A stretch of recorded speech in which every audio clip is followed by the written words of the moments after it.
ദേശീയ സെൻസസിന്റെ ഭാഗമായി ആരംഭിക്കുന്ന സെൽഫ് എന്യൂമറേഷൻ സംവിധാനത്തിലൂടെ പൊതുജനങ്ങൾക്ക് കുടുംബ വിവരങ്ങൾ സ്വയം രേഖപ്പെടുത്താൻ അവസരം. ചരിത്രത്തിൽ ആദ്യമായി ഇത്തവണ പൂർണ്ണമായും ഡിജിറ്റൽ സംവിധാനത്തിലൂടെയാണ് സെൻസസ് പ്രവർത്തനങ്ങൾ പൂർത്തീകരിക്കുന്നത്. സെൻസസ് ഉദ്യോഗസ്ഥർ വീട്ടിലെത്തി വിവരങ്ങൾ ശേഖരിക്കുന്നതിന് പകരം മൊബൈൽ ഫോണോ കമ്പ്യൂട്ടറോ ഉപയോഗിച്ച് സെൻസസ് ഗവൺമെന്റ് ഇൻ പോർട്ടലിലൂടെ ഇന്നു മുതൽ വിവരങ്ങൾ സമർപ്പിക്കാം.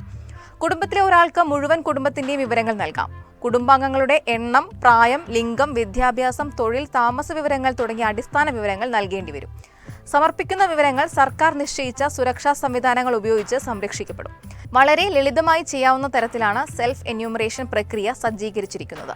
സൗകര്യപ്രദമായ ഏത് ഭാഷയും തിരഞ്ഞെടുക്കുകയും ചെയ്യാം. Census government in portal login ചെയ്താണ് വിവരങ്ങൾ നൽകേണ്ടത്. ആദ്യം സംസ്ഥാനം തിരഞ്ഞെടുക്കുക. തുടർന്ന് ഗ്രഹനാഥന്റെയോ ഗ്രഹനാഥയുടെയോ പേര് നൽകണം.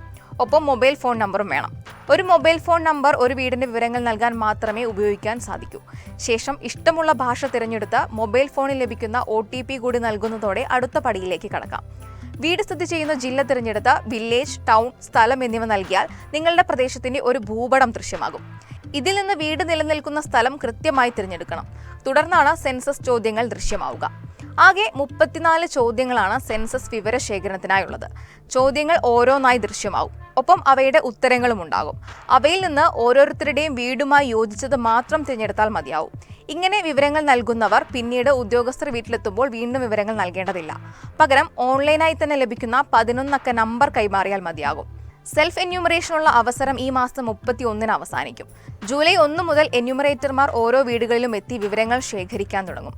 വിവരങ്ങൾ നൽകുമ്പോൾ ഇക്കാര്യങ്ങൾ ശ്രദ്ധിക്കുക. കൃത്യവും ശരിയായതുമായ വിവരങ്ങൾ മാത്രം നൽകുക. തെറ്റായ വിവരങ്ങൾ നൽകുന്നത് നിയമപരമായ പ്രശ്നങ്ങൾക്ക് ഇടയാക്കും. ഔദ്യോഗികമായി അനുവദിച്ച പ്ലാറ്റ്ഫോമുകൾ മാത്രം ഉപയോഗിക്കുക. OTP അല്ലെങ്കിൽ വ്യക്തിഗത വിവരങ്ങൾ അനധികൃത വ്യക്തികളുമായി പങ്കിടാതിരിക്കുക.